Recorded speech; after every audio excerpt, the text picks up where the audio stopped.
Hello everyone, welcome back to learnings. ఇవాళ ఈ వీడియోలో మనం లూప్స్లో యూజ్ చేసే లూప్ కంట్రోల్ స్టేట్మెంట్స్ గురించి నేర్చుకుందాం. లూప్ కంట్రోల్ స్టేట్మెంట్స్ అంటే ఒక లూప్ని కంట్రోల్ చేయడానికి వాడే స్టేట్మెంట్స్ అన్నమాట. మెయిన్గా ఇవి 4 కంట్రోల్ స్టేట్మెంట్స్ ఉంటాయి: break, continue, pass, else. First మనం బ్రేక్ అంటే ఏంటో చూద్దాం. బ్రేక్ అంటే ఏంటంటే ఒక లూప్ని మధ్యలోనే స్టాప్ చేయడానికి యూజ్ చేసే ఒక స్టేట్మెంట్ అన్నమాట. ఇప్పుడు మనం ఒక లూప్ నుంచి బయటికి రావాలంటే ఆ లూప్ మొత్తం టర్మినేట్ అయ్యేంత వరకు వెయిట్ చేయాలి. బట్ కొన్నిసార్లు మనకి లూప్లో ఒక సర్టెన్ ఇటరేషన్కే మనకి కావాల్సిన రిజల్ట్ అనేది వచ్చాక ఇంకా నెక్స్ట్ జరగబోయే ఇటరేషన్స్ అన్ని అన్నెసెసరీ అన్నమాట. సో అప్పుడు మనం ఆ లూప్ని అక్కడికక్కడే బ్రేక్ చేయాలంటే మనం యూజ్ చేయాల్సిన స్టేట్మెంట్ బ్రేక్ స్టేట్మెంట్ అన్నమాట. ఇప్పుడు మనం ఒక సింపుల్ ఎగ్జాంపుల్ చూద్దాం, అసలు బ్రేక్ స్టేట్మెంట్ ఎలా వర్క్ అవుతుంది అనేది. కార్స్, ఒక లిస్ట్ ఆఫ్ కార్స్ తీసుకుందాం.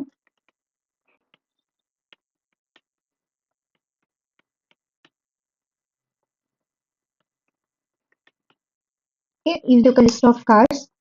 దీనిలో మనం బ్రాండ్స్ ప్రింట్ చేద్దాం.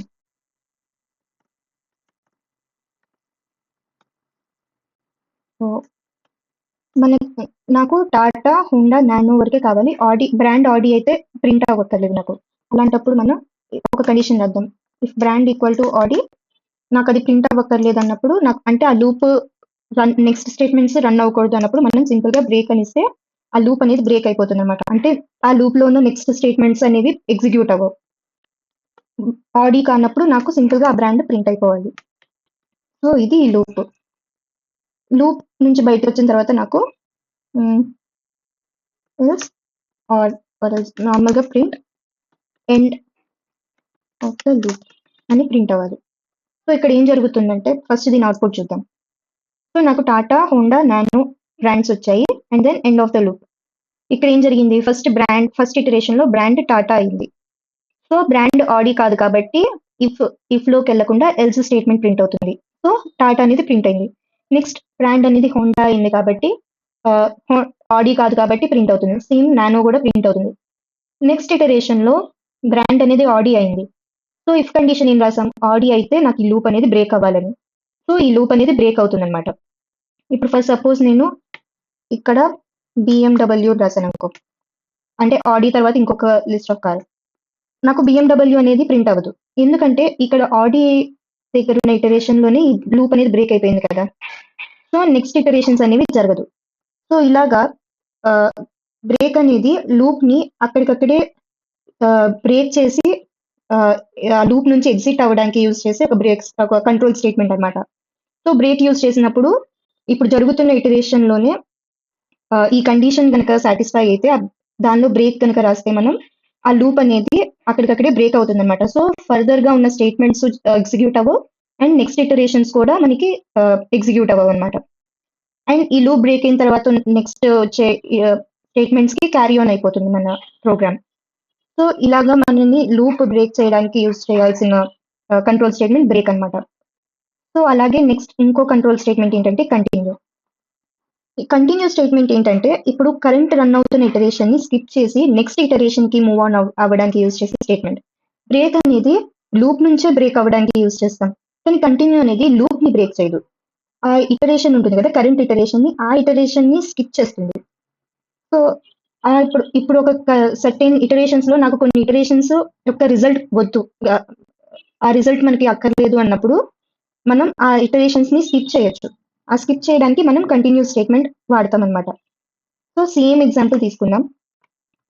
సో కార్స్ తీసుకుందాం ఎగ్జాంపుల్ గా. నేను ఇప్పుడు ఒక ఫర్ లూప్ రాస్తా. For I range of length of cars. So if car equal to Honda, car Honda అయినప్పుడు నాకు నెక్స్ట్ ఆ ఇటరేషన్ ని స్కిప్ అవ్వాలి. నాకు హోండా అనేది ప్రింట్ అవ్వకూడదు, మిగతావన్నీ ప్రింట్ అవ్వాలి.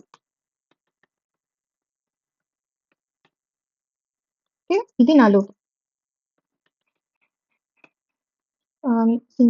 Next end of this loop. So ఈ ప్రోగ్రామ్ ఏం చేస్తుందంటే వరుసగా కార్స్ ని ప్రింట్ చేస్తుంది అనమాట, 1 by 1. హోండా కార్ వచ్చినప్పుడు నాకు స్కిప్ అవ్వాలి, అంటే హోండా అనేది నాకు ప్రింట్ అవ్వకూడదు, మిగతావన్నీ ప్రింట్ అవ్వాలి. సో ఇది నాకు లిస్ట్ ఆఫ్ కార్స్. దీనిలో నాకు హోండా ఉండదు చూడండి. ఇది ఒకవేళ కంటిన్యూ బదులు నేను బ్రేక్ రాశాను అనుకోండి, ఇప్పుడు టాటా ప్రింట్ అవుతుంది. హోండా దగ్గరికి వచ్చేటప్పటికి లూప్ బ్రేక్ అయిపోతుంది. సో ఇంకా నానో, ఆడి, బిఎండబ్ల్యూ ఇవేమీ ప్రింట్ అవ్వవు అనమాట నెక్స్ట్. కానీ నాకు అలా కాకూడదు. లిస్ట్ లో ఉన్నవన్నీ ప్రింట్ అవ్వాలి ఎక్సెప్ట్ హోండా. సో హోండా వచ్చినప్పుడు నాకు ఆ ఇటరేషన్ స్కిప్ అయితే చాలు కదా, అంటే ఈ ప్రింట్ స్టేట్మెంట్ స్కిప్ అయితే చాలు. సో అలాంటి సిచ్యువేషన్స్ లో మనం కంటిన్యూ స్టేట్మెంట్ వాడతాం. సో నెక్స్ట్ మనం పాస్ స్టేట్మెంట్ అని చూద్దాం. పాస్ స్టేట్మెంట్ అంటే ఏంటంటే అది ఒక ప్లేస్ హోల్డర్ లాగా యూజ్ అవుతుంది అనమాట.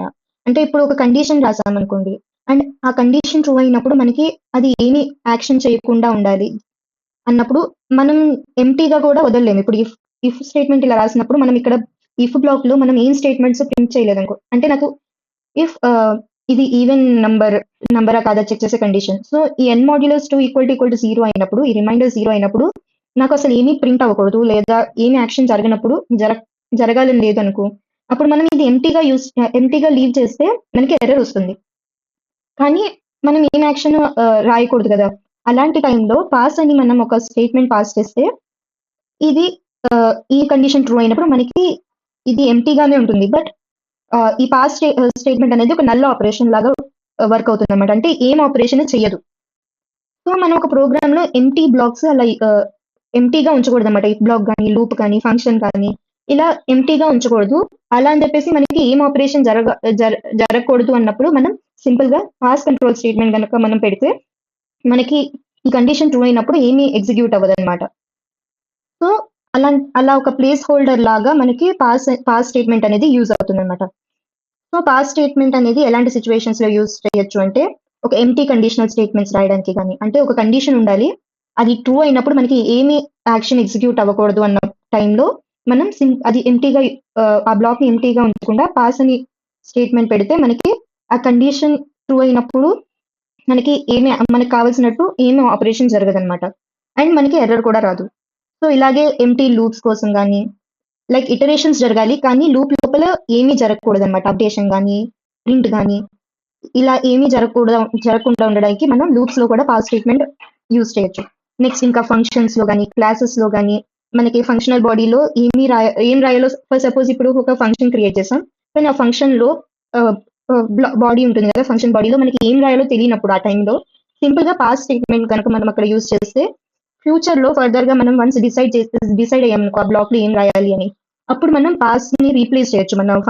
మనం ఆ పాస్ ని రీప్లేస్ చేసి మనం కావాల్సిన ఫంక్షనాలిటీని యాడ్ చేయొచ్చు అనమాట.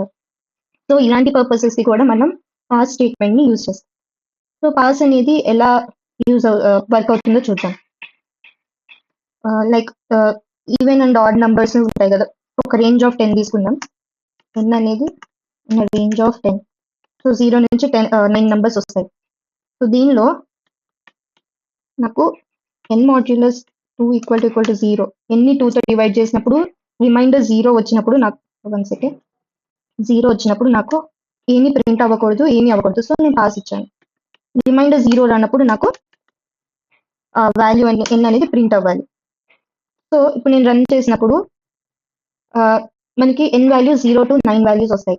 ఫస్ట్ 0 అనేది ఈవెన్ నెంబర్ కాబట్టి నాకు పాస్ అయిపోతుంది. అంటే సిమిలర్ టు కంటిన్యూ లాగానే ఇప్పుడు దీనిలో, అంటే ఆ ఇటరేషన్ స్కిప్ అవుతుంది నాకు. సో నెక్స్ట్ ఎల్స్ స్టేట్మెంట్ అనేది వర్క్ అవ్వదు. సో నెక్స్ట్ n వచ్చేసి 1. ఈ ఇఫ్ కండిషన్ ఫెయిల్ అవుతుంది కాబట్టి ఎల్స్ స్టేట్మెంట్ రన్ అవుతుంది. సో 1 ప్రింట్ అవుతుంది. సిమిలర్లీ 2 వచ్చినప్పుడు మనకి ఇఫ్ స్టేట్మెంట్ అది ఈవెన్ నెంబర్ కాబట్టి ఈ కండిషన్ ట్రూ అవుతుంది కాబట్టి ఇక్కడ మనం ఏమీ యాక్షన్ రాయలేదు కాబట్టి మనకి ఏ ఆపరేషన్ జరగదన్నమాట. సో నెక్స్ట్ 3 వచ్చినప్పుడు ఎల్ స్టేట్మెంట్. అలాగా ఓన్లీ ఆడ్ నెంబర్స్ ప్రింట్ అవ్వాలి, ఈవెన్ నెంబర్స్ ప్రింట్ అవ్వకూడదు అన్నప్పుడు కూడా మనం ఇలా పాస్ యూజ్ చేయొచ్చు. ఇక్కడ ఈ సిచ్యువేషన్ లో ఈ అల్గోరిథం లో మనం కంటిన్యూ కూడా యూజ్ చేయొచ్చు అనమాట. కంటిన్యూ కూడా అంతే. ఆ ఇటరేషన్ ఇప్పుడు ఈవెన్ అయినప్పుడు n అనేది ఈవెన్ నెంబర్ అయిన ఇటరేషన్స్ అన్నిటినీ స్కిప్ అవుతుంది అనమాట. సో ఇలాగా మనం పాస్ స్టేట్మెంట్ ని యూజ్ చేయొచ్చు. సో నెక్స్ట్ మనం ఎల్స్ అంటే ఏంటో చూద్దాం. ఎల్స్ ఎప్పుడు ఎగ్జిక్యూట్ అవుతుందంటే లూప్ అనేది నార్మల్ గా కంప్లీట్ అయ్యాక మనం మన రిక్వైర్మెంట్ బట్టి ఎల్ స్టేట్మెంట్ రాసుకోవచ్చు అనమాట. లైక్ ఇలా చూడండి, for I in range of 0 to 6 అంటే 0 to 5 నెంబర్స్ వరకు 0 1 2 3 4 5 అలాగా ఐ వాల్యూ 0 to 5 నెంబర్స్ వస్తాయన్నమాట. సో అవి ప్రింట్ అవుతాయి. ఈ ఫర్ లూప్ నుంచి బయటకు వచ్చిన తర్వాత ఒక ఎల్స్ స్టేట్మెంట్ రాసాం మనం. లైక్ లూప్ ఈస్ టర్మినేటెడ్ అని ఒక మెసేజ్ ప్రింట్ అవ్వడానికి. సో ఇలా ఫస్ట్ మనకి ఫర్ లూప్ రన్ అవుతుంది. 0 to 5 ఎలిమెంట్స్ ఇటరేషన్స్ జరుగుతాయి, 6 ఇటరేషన్స్. అండ్ ఆ ఇటరేషన్స్ కంప్లీట్ అయ్యాక మనకి ఎల్స్ స్టేట్మెంట్ లో రాసిన మెసేజ్ ప్రింట్ అవుతుంది అనమాట. సో ఇలాగా మనం లూప్స్ లో కూడా ఎల్స్ స్టేట్మెంట్స్ లో రాయొచ్చు అనమాట, లూప్స్ కి కూడా. ఇంకో ఇంపార్టెంట్ విషయం ఏంటంటే, లూప్ కనుక మధ్యలోనే బ్రేక్ అయితే దాని తర్వాత రాసిన ఎల్స్ స్టేట్మెంట్ ఎగ్జిక్యూట్ అవ్వదు అనమాట. నార్మల్ గా ఏంటంటే ఒక లూప్ బ్రేక్ అయినప్పుడు లూప్ తర్వాత రాసిన స్టేట్మెంట్స్ కి క్యారీ ఆన్ అవుతుంది కదా ప్రోగ్రామ్ అనేది. బట్ ఇక్కడ ఈ ఎల్స్ ఏంటంటే పార్ట్ ఆఫ్ ది లూప్ అన్నమాట. అంటే లూప్ మొత్తం కంప్లీట్ అయ్యేంత వరకు, లూప్ మొత్తం కంప్లీట్ అయ్యాక, అన్ని ఇటరేషన్స్ కంప్లీట్ అయ్యి ఆ లూప్ టర్మినేట్ అయ్యాక ఎల్స్ స్టేట్మెంట్ ఎగ్జిక్యూట్ అవుతుంది అనమాట.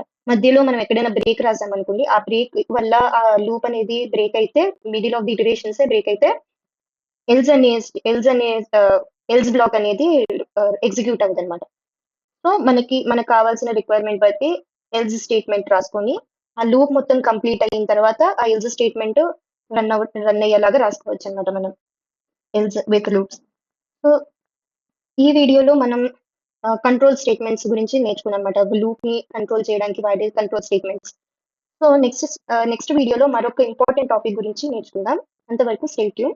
అండ్ ఈ వీడియో కనుక మీకు నచ్చినట్లయితే లైక్ చేయండి, మీ ఫ్రెండ్స్కి షేర్ చేయండి, అండ్ మా ఛానల్ని సబ్స్క్రైబ్ చేసుకోండి, అండ్ బెల్ ఐకాన్ని ఎనేబుల్ చేసుకోండి, నేను వీడియో పోస్ట్ చేసినప్పుడు మీకు నోటిఫై అవ్వడానికి.